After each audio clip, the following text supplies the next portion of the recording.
Good Morning Texas. A pay raise for RAs, Healthy living habits. and stopping to smell the tulips. All this and more coming up on Good Morning Texas.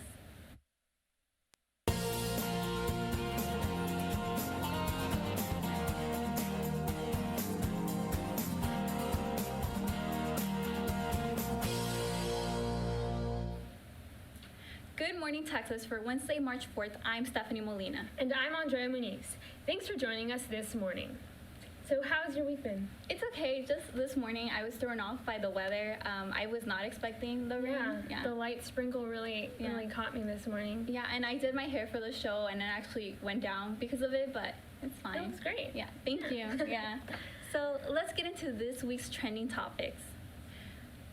South by Southwest is quickly approaching. However, due to the coronavirus becoming a bigger issue than expected, many high-profile tech companies such as Facebook, Intel, and Twitter are no longer going to be participating in the festival.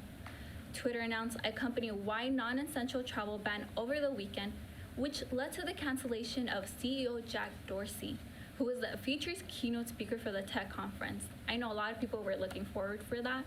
And Facebook and Intel joined quickly after saying they do not plan on sending anyone to the tech conference, which could cause the attendance to decline. A petition was created to cancel South by Southwest, and more than 30,000 people have signed it already. My friend sent me the link actually, and she was like, sign this please because I'm scared of the virus, but I know it's been becoming a big panic here. Yeah, I saw the petition going around. Yeah. And Austin Public Health stated that no health departments in Texas have requested for the cancellation of the event, and the risk of coronavirus remains low.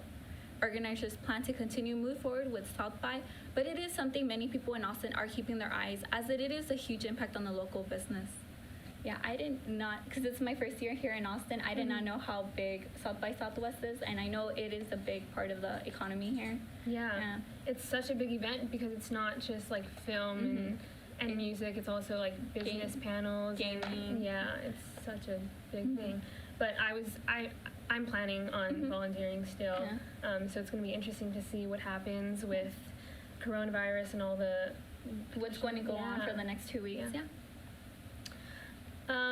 So the stock market dropped last week amid fears of coronavirus spreading throughout the U.S. The total drop for the S&P 500 ended up equaling nearly 12%. The market is scared that as the coronavirus spreads, consumers will be less likely to go out and spend money. The personal investment app Robinhood crashed on Monday, and the market began to rebound. This app reaches approximately 10 million people and led to many disappointed users. The crash was a result of a leap year miscalculation in the software. Users were outraged because many lost money as a result of not being able to trade while the market gained $1.1 trillion in value. That's such a big gain.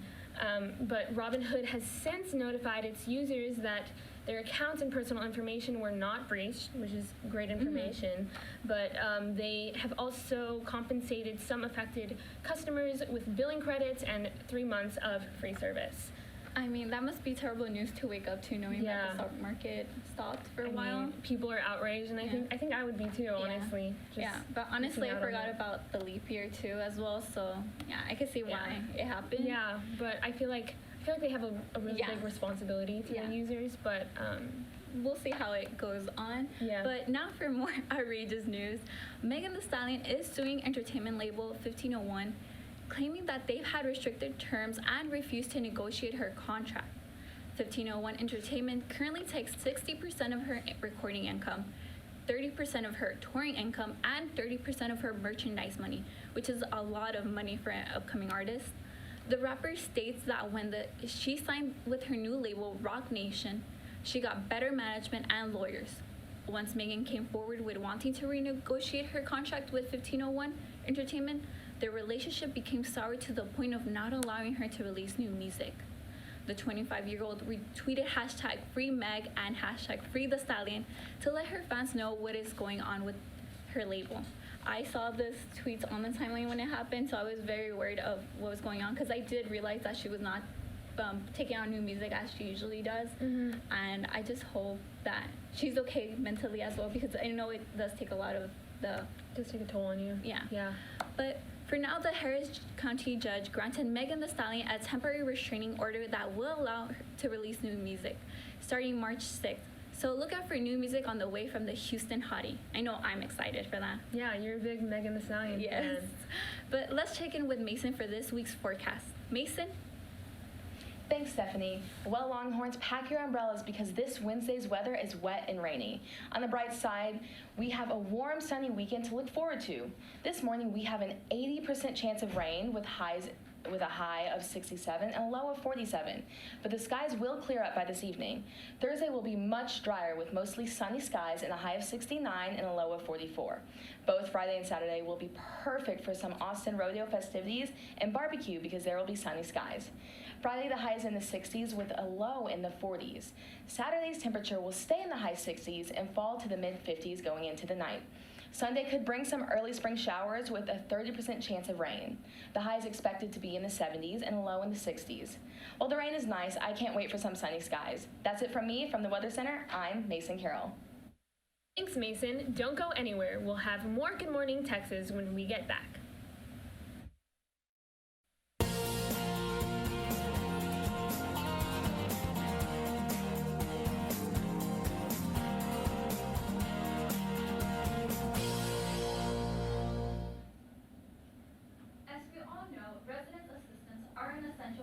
On-campus living. The Resident Assistant Association recently partnered with University Housing and Dining to triple RA pay. Our Mason Carroll got the inside scoop on the new changes. Last fall, RAs made $134 a month. This spring, their pay more than doubled to $280, thanks to the work of the Resident Assistant Association. I mean, they are our frontline folks, right? And they have the greatest impact on our students. RAs are RA-provided housing and a meal plan along with their monthly pay. The RAA looked at other cities outside the Big 12 with similar inflation and expenses to determine proper compensation. So we approached UHD with a proposal for RA compensation. We felt that was important because we do important work on campus. RAs are RA-provided housing and a meal plan along with their monthly pay. The RAA looked at other cities outside the Big 12 with similar inflation and expenses to determine proper compensation. We saw that, well, we need to match up. And adjusting for cost of living saw like, hey, I think a compensation increase would be great. Bernardo said University Housing and Dining gave them the pay raise quicker than expected.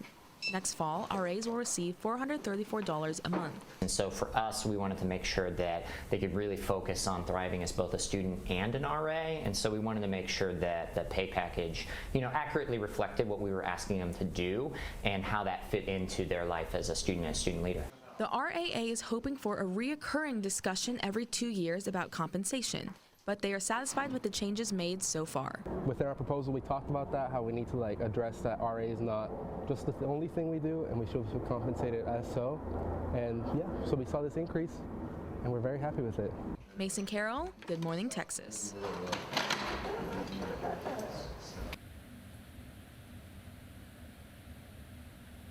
I think that's really great that RAs are getting a pay raise. Yeah, I know they definitely do deserve the pay raise because I know it is a stressful job dealing with so many students at once. Yeah, they deal with so much, so it's nice to see that UT is leveling up to different universities and how they pay RAs. Yeah. But moving on, as the semester progresses, we tend to get busier and busier with schoolwork. However, it is important to take into consideration our own well-being and make sure to eat properly. Throughout the day, I personally put together some tips of my own to help y'all. Let's take a look. Good morning, Texas. I'm Andrea Muniz, and today I will be sharing with you all some tips and tricks to make sure you're eating right and staying healthy. Let's go. The first tip is to stay hydrated. Drinking water is essential for your body to function. On top of that, water is budget-friendly in comparison to sugary drinks. 64 ounces of water is recommended to keep you hydrated throughout the day. The second tip is to carry healthy snacks.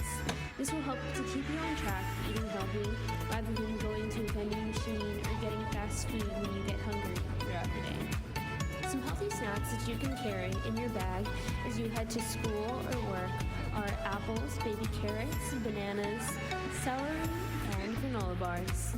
The third tip is to eat nutritious food.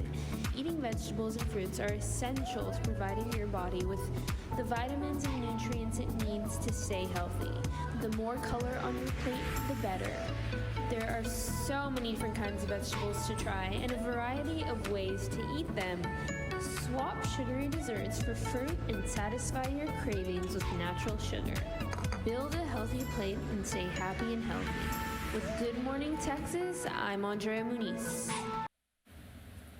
I definitely need to follow these tips because it is hard to go out throughout the day and not have any food with you. I need to start carrying like fruits or something. And it just kind of like boosts your energy, you know? Yeah. And as we're getting into summer, a lot of people do get sick. Yeah. So it's good to be mindful of others. Yeah. But this week we have a new segment sprouting up called Traveling Through Texas. For its first edition, Ari, Cameron, and Mercedes traveled to see the tulips in San Antonio. Let's see what tulips they picked.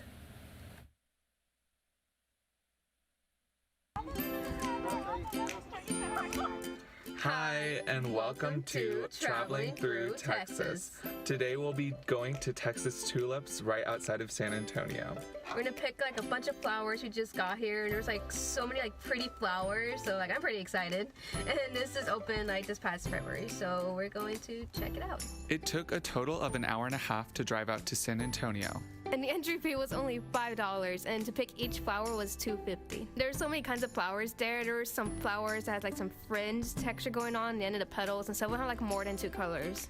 For my flowers, I picked a pink and orange fusion, one that was white with pink detailing, and a yellow flower with red accents. The first flower I picked was pink and has like a pretty just pink color texture to it. And then the white one I picked, it has white petals that kind of flare open. And then the third flower I picked, which I think ended up being the same one as the first one, but I still love all my flowers. There were tons of people around, both taking pictures and just picking flowers. We weren't too shy to partake in the festivities ourselves. After you finish picking your flowers, you go up to the counter and have them wrapped. And you can choose between a variety of colors of tissue paper. They had red, white, purple, and yellow. So we're about to go back to Austin, but before we do, I do want to say that this was a really fun experience, and it was a great way to escape midterms, I feel. So if you do want to go, make sure you go on their website and check if they're actually up, because they're very close to potentially closing the season. So make sure you try and do it as quick as possible. For Good Morning Texas, I'm Cameron Trout. I'm Mercedes Gonzalez.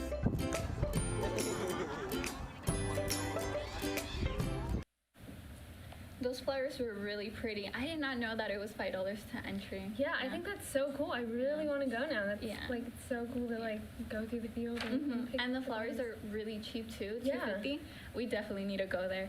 But don't go anywhere. We'll have more Good Morning Texas after the break.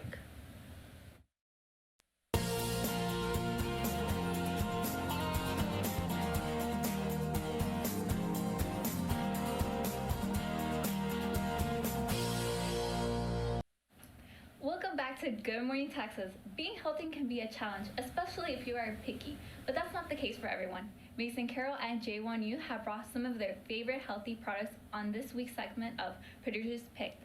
So what do you guys have for us?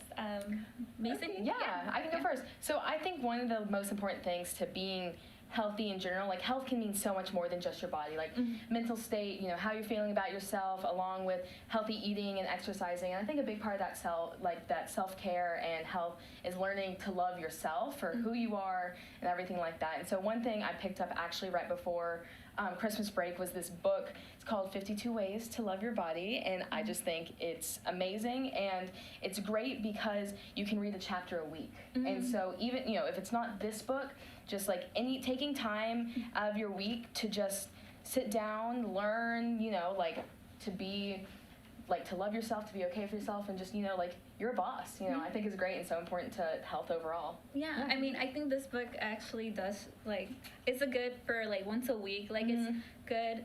But, yeah, Okay, so all of my stuff so far, as you can see, is all foods. I think that personally reflects how I value health. I am really I think it's really important to put good things into your body. You are what you eat, you know, et cetera, et cetera. So my first thing is, who doesn't love a good bag of cuties, right? So I really, really love these as like one of my first like healthy foods because they're so easy to just take around like casually in your backpack or like with another snack that you've got. And I usually have like 1 or 2 after every meal just because I feel like more refreshed after eating it, and it has like a solid punch of like vitamin C, which everyone can always use nowadays, especially. Immunity is really, really important, you know. So vitamin C is great, and there's lots of fiber in this, so it's also great. So I think it's just really easy and good overall to take around as college students as we're like walking around all the time. It's nice and easy and compact. So that's my first one. And they're very sweet too, so it's good if you just want like instead of like candy.